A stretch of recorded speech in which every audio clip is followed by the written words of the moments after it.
शेतकरी कर्जमाफी योजनेच्या संदर्भातली एक अत्यंत महत्त्वपूर्ण माहिती समोर आलेली आहे मित्रांनो, राज्य मंत्रिमंडळाची बैठक पार पडली आणि त्या बैठकीमध्ये कर्जमाफीच्या संदर्भातली एक अत्यंत महत्त्वाची घोषणा करण्यात आलेली आहे। त्या घोषणेमुळे राज्यातील शेतकऱ्यांना फायदा होणार की तोटा होणार, जर फायदा होत असेल तर कोणकोणत्या शेतकऱ्यांना होणार आहे, संपूर्ण माहिती या व्हिडिओच्या माध्यमातून जाणून घेणार आहोत।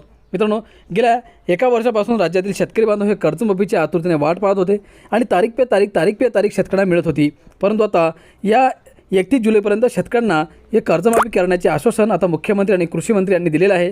परंतु खरोखरच कर्जमाफी आता याच महिन्यात शेतकऱ्यांना होणार आहे का, ते देखील पाहणं तेवढंच महत्त्वाचं ठरणार आहे। त्यामुळे हा व्हिडिओ तुम्ही शेवटपर्यंत बघा आणि आपल्या माझी माहिती या यूट्यूब चॅनलला सबस्क्राईब करा, कारण तुम्हाला रोज अशीच महत्त्वाची माहिती आपल्या चॅनलच्या माध्यमातून बघायला मिळणार आहे। शेतकरी मित्रांनो, राज्य मंत्रिमंडळाने मंगळवारी कर्जमाफीच्या अद्ययावत योजनेत महत्त्वपूर्ण बदल करण्यास मंजुरी दिली आहे। यामध्ये पात्रतेच्या काही प्रमुख अटी रद्द करण्यात आल्या आहेत।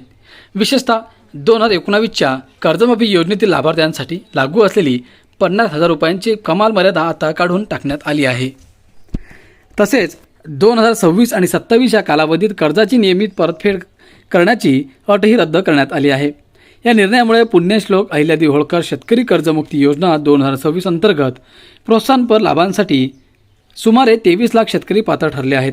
कर्जमाफी योजनेतील महत्त्वपूर्ण बदलांना मंजुरी देताना मंत्रिमंडळाने 2019च्या शेतकरी कर्जमाफी योजनेतील सुमारे 13 लाख शेतकऱ्यांसाठी असलेली 50,000 रुपयांची पूर्वीची मर्यादा रद्द करण्याचा निर्णय घेतला आहे।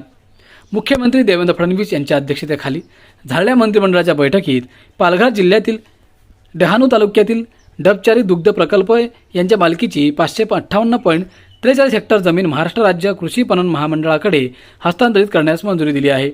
ही जमीन आंतरराष्ट्रीय दर्जाची कृषी बाजारपेठ आणि आधुनिक कृषी पणन पायाभूत सुविधा उभारण्यासाठी वापरली जाईल।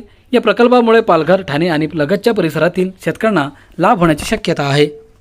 मंत्रिमंडळाने महानगरपालिका, नगरपालिका आणि नगरपंचायतींसारख्या शहरी स्थानिक स्वराज्य संस्थांच्या मालकीच्या मालमत्तांसाठी मालमत्ता मुद्रीकरण धोरण देखील मंजूर केले। या धोरणामुळे स्थानिक स्वराज्य संस्थांना त्यांच्या मालमत्तेचा नियोजित व्यावसायिक वापर करून अतिरिक्त महसूल मिळवणे शक्य होईल। या व्यतिरिक्त केंद्र प्रायोजित अर्बन चॅलेंज फंडच्या अंमलबजावणीलाही मंजुरी देण्यात आली। या निधीमुळे शहरांना दर्जेदार शहरी पायाभूत सुविधांच्या प्रकल्पांसाठी बाजार आधारित वित्तपुरवठा उपलब्ध होऊ शकेल।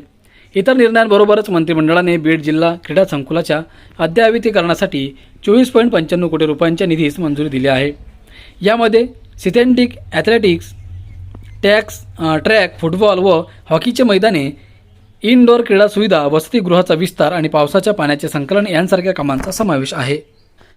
मंत्रिमंडळाने प्रोबेशन ऑफ ऑफेन्स ॲक्ट 1958 अंतर्गत मुक्त झालेल्या आणि परिपेक्षेवर असलेल्या कैद्यांसाठी आर्थिक सहाय्य 25,000 रुपयांवरून 50,000 रुपयांपर्यंत दुप्पट केले आणि ही योजना न्यायालयाद्वारे निर्दोष मुक्त करण्यात आलेल्या व्यक्तीपर्यंतही विस्तारित केली आहे। तसेच राज्यभरातील महाराष्ट्र राज्य मार्ग परिवहन महामंडळाच्या अतिरिक्त जमिनीचा विकास सार्वजनिक खाजगी भागीदारी तत्वावर करण्यास आणि महाराष्ट्र गौण खनिजे उत्खनन नियम 2013 मधील सुधारणांनाही मंत्रिमंडळाने मंजुरी दिली आहे।